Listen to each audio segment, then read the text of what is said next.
Hi అండి, అందరికీ నమస్కారం. Welcome back to Ammu Padma world. ఇది మన ఛానల్లో పాలకూర సాంబార్ ఎలా చేయాలో చూద్దామండి. సింపుల్గా రెడీ అయిపోతుంది. 10 నిమిషాల్లో ఈ సాంబార్ చేసుకోవచ్చు. అది విలేజ్ స్టైల్లో. రండి ఎలా చేయాలో చూద్దాం. ముందుగా కందిపప్పుని నీట్గా కడిగి కుక్కర్లో యాడ్ చేసుకోండి. 2 టమాటాలు యాడ్ చేసుకోండి. నేను మీడియం సైజ్ టమాటాలు 2 తీసుకున్నాను. 2ని తరిగి యాడ్ చేసుకుంటాము. మీకు కారానికి తగినంత పచ్చిమిరపకాయలను యాడ్ చేసుకోండి. ఇందులోనే ఒక ఎర్రగడ్డని యాడ్ చేసుకుంటాము. కొన్ని తెల్లగడ్డలని యాడ్ చేసుకుంటాము.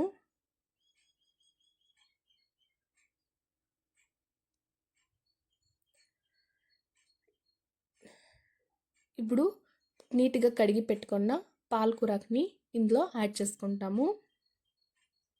మీరు ఎవరైనా కొత్తగా మన ఛానల్ని చూస్తూ ఉంటే ప్లీజ్ అమ్ము పద్మ వరల్డ్ ఛానల్ని సబ్స్క్రైబ్ చేసుకోండి మరిన్ని కొత్త వీడియోల కోసం.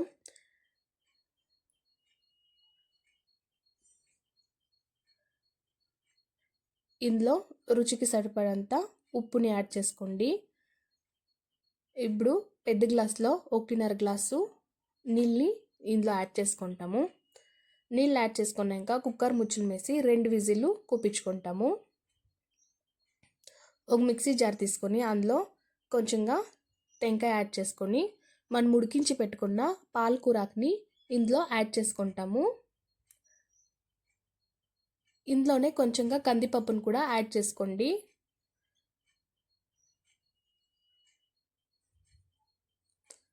కొంచెంగా జీలకర్రను ఇందులోనే యాడ్ చేసుకోండి.